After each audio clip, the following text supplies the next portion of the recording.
Hey friends, Amitabha, Elliott here. Just wanted to make a quick little video for you about spiritual cop-outs.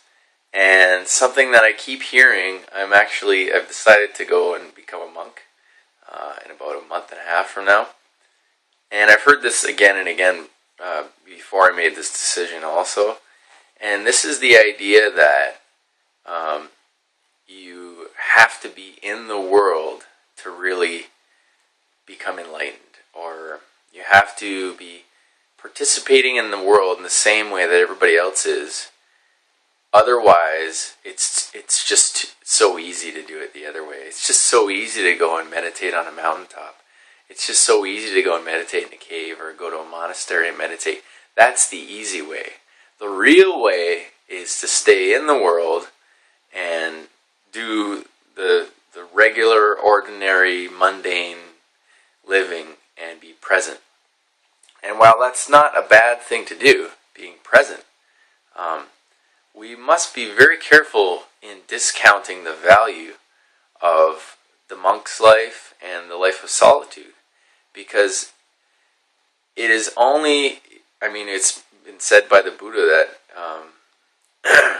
that the value of becoming a monk is very great, because and many others, that it's very great because we have the ability, when we take time for solitude, even if you don't become a monk, but if you go away for a retreat, a somewhat long retreat, whether it's a week retreat or a 2-week retreat or a 10-day Vipassana retreat or something like that, when we take this time for ourselves, we get to eliminate a lot of the distractions so that we can do the really deep work, because you simply cannot do the really deep work in the ordinary life, in the everyday busy life. It's impossible. There's too many distractions. And if you know anything about the teachings of the Buddha, he taught to guard the six sense doors.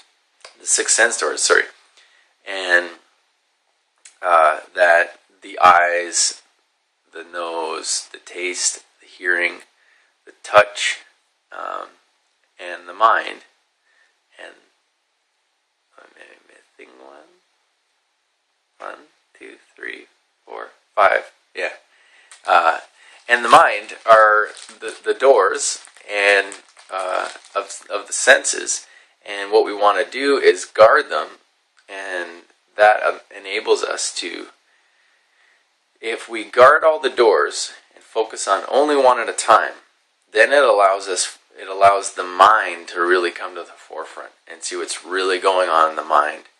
And because it's only through the mind that we become enlightened. We don't become enlightened through touch. We become enlightened through the mind. It's the mind that becomes free. The mind that becomes liberated, and the mind that becomes forever peaceful. So if we guard the six sense doors, if we focus on only one thing at a time, which you can do in the regular mundane life, but it's so much more difficult that you cannot, and I will repeat, you absolutely cannot get to the deeper levels of awareness that are required for ultimate personal salvation and liberation and enlightenment. I've tried it. The only time I've gotten to extremely deep levels of awareness and understanding are at a Vipassana retreat. And it was 10 days, and it took 3 days of 10 hours a day before I just started to experience this deeper level of reality. And I was already feeling energy, and I already feel energy all the time because I've triggered my kundalini. But that's not it. That's not the end. Just because you can feel energy and do energy healing and you have psychic abilities, this is not enlightenment. Enlightenment is, and it only is, complete and absolute freedom from suffering. I'm not free, but I know through experience what is a real path and what isn't a real path. And although not everybody has the ability to leave society, everybody has the ability. Just not everybody wants to do it and is willing to make this massive sacrifice. And it is a massive sacrifice to leave society. The Buddha left his own family. He left his own wife and newly born child to go and pursue the most highest goal of freeing himself from suffering. Because you only live your own life. You don't live your other people's lives. And while I don't really recommend leaving your children and your wife or your husband, we still have to see the nobility in that, and the fact that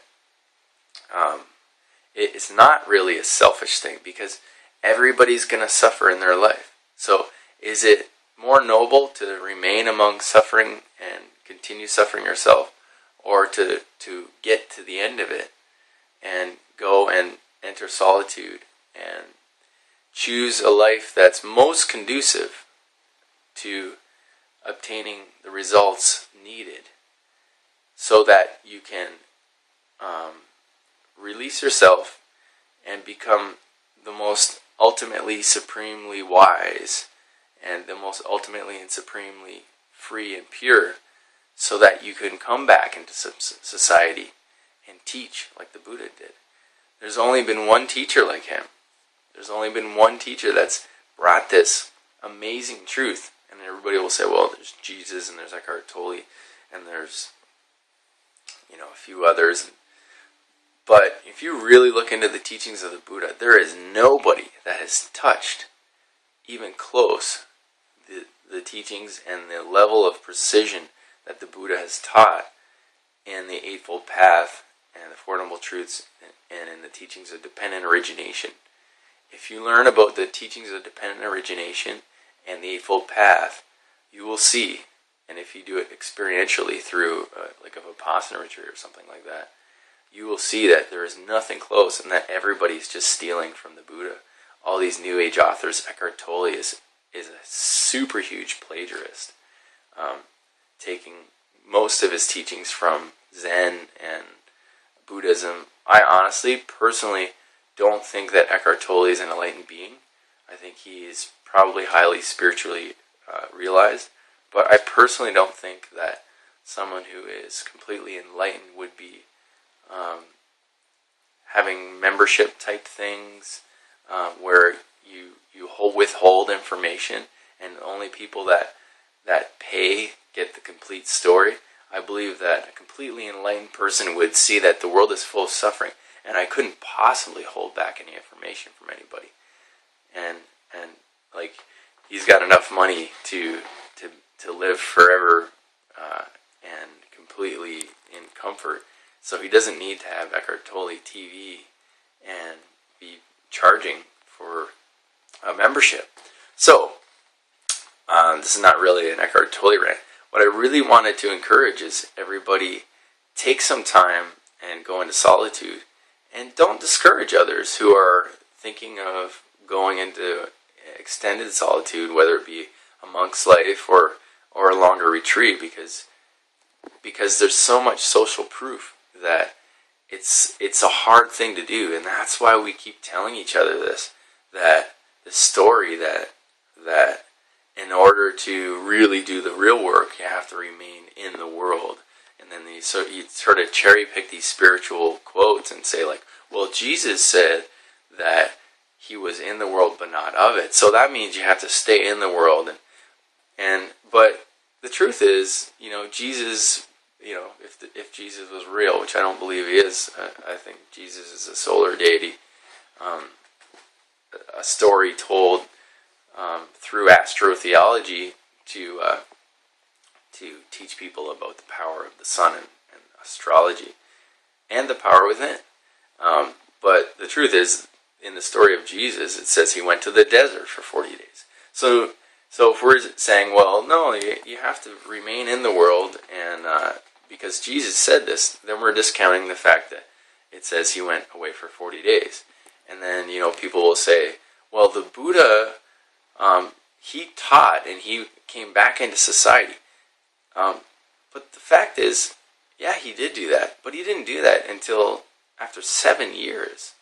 He went for 7 years and he did the ascetics life and he meditated intensely for 7 years in solitude.